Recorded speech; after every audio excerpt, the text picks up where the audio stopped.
አብዛኞቹ ስኬታማ የፎሬክስ ትሬደሮች ብዙ ሲሚላሪቲዎችን ሼር ያደርጋሉ፣ ምንም እንኳን የተለያዩ የትሬዲንግ ስትራቴጂዎችን ቢጠቀሙ ማለት ነው። በዚህ ቪዲዮ 3 ስኬታማ ትሬደሮችን እና የሚጠቀሟቸውን ስትራቴጂዎች ላስታውቃችሁ።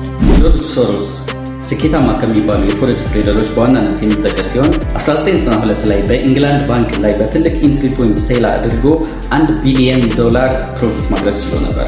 በዚህም ዘማን ሁ ብሮክ ዘ ባንክ ኦፍ ኢንግላንድ በሚል ቅጽል ስም የሚታወቅ ሲሆን ይህንን ማሲቭ ትሬድ ለማድረግ ማክሮ ኢኮኖሚክ አናሊሲስ የተጠቀመ ቢሆንም ነገር ግን በዋናነት የሚጠቀመው ፈንዳሜንታል አናሊሲስ ስትራቴጂ ነው።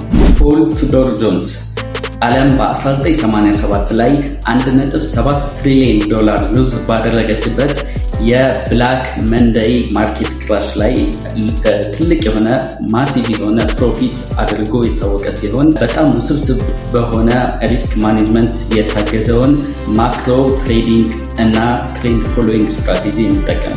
ሶስተኛው ስኬታማ ትሬደር ቢል ሊፕሸትስ ሲሆን በአመት እስከ $300 ሚሊዮን አርን ያደርጋል። ቢል ሊፕሸትስ ከሌሎች ትሬደሮች ለየት ባለመልኩ ሎው ሌቨሬጅ ትሬዲንግ ስትራቴጂ የሚከተል ሲሆን በጣም ፔሸንት በመሆኑ የሚታወቅ ነው። ጋይስ እናንተ በዚህ ሊስት ላይ መጻፍ ትችላላችሁ። ለዚህ ደግሞ የሚያግዛችሁን ፍሪ ኮርስ በዩቲዩብ ቻናሌ ላይ እየለቀኩኝ ይገኛለሁ። አሁን ላይ የቢግነር ኮርሳችንን በ15 ፓርት አጠናቅቄ ጨርሻለሁ። በመቀጠል ደግሞ ከጥቂት ሳምንታት በኋላ የአድቫንስድ ኮርስ ፓርቶችን የሚቀጥሉ ይሆናል። ስለዚህ እየገባችሁ ቻናሌን ሰብስክራይብ እያደረጋችሁ ቪዲዮዎችን ደግሞ ሙሉ በሙሉ ላይክ፣ ሼር እያደረጋችሁ